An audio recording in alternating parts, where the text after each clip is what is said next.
اسی طرح کے ایک پریزنٹر جنہوں نے پاکستان کے جو ہے وہ ایئر وائی چینل کے اوپر ایک پروگرام لے کے آئے اور اس میں جو ہے وہ بیٹھ کے انہوں نے 74 کی اسمبلی کے والے سے جی احمدیوں کو کافر قرار دے دیا گیا، دائرہ اسلام سے خارج قرار دے دیا گیا. ان سے ٹیلی فون پہ میں نے رابطہ کرنے کی کوشش کی اس ہفتے کے دوران. میں نے کہا ان سے پوچھیں تو صحیح کہ جناب آخر مسئلہ ہے کیا، اتنا کیا ہو گیا، آپ نے پڑھی بھی ہے.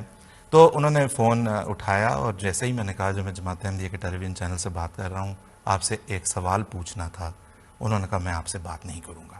یہ کہہ کے انہوں نے فون بند کر دیا. میں نے دوبارہ کوشش کی، گھنٹی بجتی رہی، ان کی کٹی ہوئی کال انہوں نے دوبارہ واپس نہیں اٹھائی.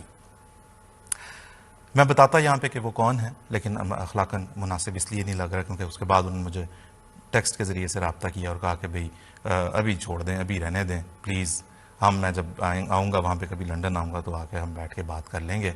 تو اب جو ہے وہ ہمیں انتظار ہے، دیکھتے ہیں کب وہ لنڈن تشریف لاتے ہیں.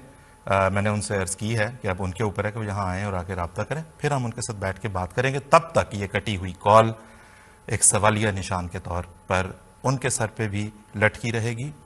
دوسرے دیگر احباب جو آ کے بڑے اپنے چینل میں اپنے پروٹیکٹیو ببل کے اندر بیٹھ کے اس طرح کی باتیں کر آ کے چلے جاتے ہیں، ان کے اوپر بھی سوالیہ نشان کے طور پہ موجود رہے گی. اور ہمارے ناظرین بھی اس کا جواب ضرور تلاش کریں گے. دم نہیں ہے ان لوگوں میں کہ ہم سے بات کریں، دم نہیں ہے ان لوگوں میں کہ ہم سے بات کریں.